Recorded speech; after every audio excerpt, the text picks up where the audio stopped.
இல்ல அதுல என்ன கேள்வினா அதுல அதிமுக சம்பந்தப்பட்டிருக்கு. அதை ஏன் முதல்வர் வந்து வழக்கெல்லாம் போட்டு அப்படி என்ன அதிமுக காப்பாத்துறாருன்னு ஒரு கேள்வி வைக்கப்படுது இல்ல. அதாவது இந்த வழக்க இந்த வரலாறு பூரா பேசணும்னா பெரிய வரலாறு பிரதர். அந்த இதோடைய ஆணையரே என் கிளாஸ்மேட்டு யாரு விஷாகன் இருக்கார்ல, நான் அவரும் ஒரே college, RVS college of engineering.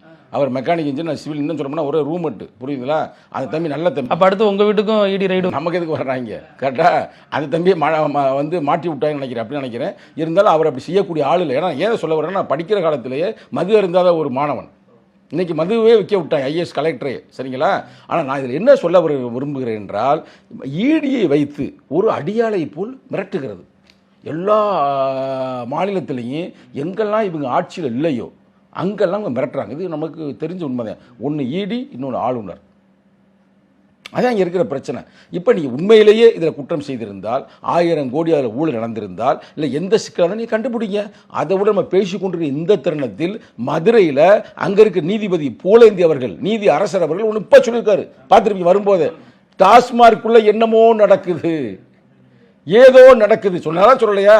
அப்போ எதுவாக நடந்திருந்தால் அதை முடிவு கொண்டு வாருங்கள். அது திடீர்னு இன்னைக்கு நடக்கலை. இதில் போட்ட வழக்கெல்லாம் போன கவர்மெண்ட்லேயே போட்டிருக்காங்க, அண்ணா திராவிட முன்னேற்ற கணக்குல.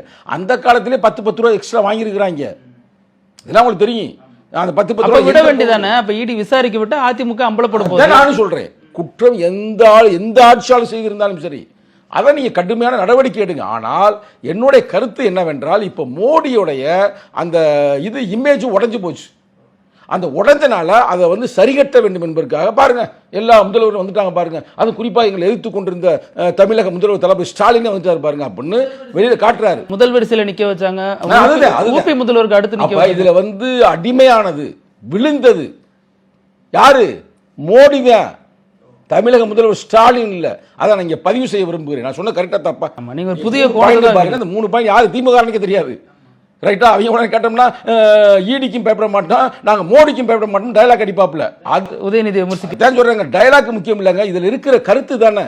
நீ நல்லா சொல்ற எந்த வெறுப்பு இருப்பேன்னு டயலாக்க சொல்லல.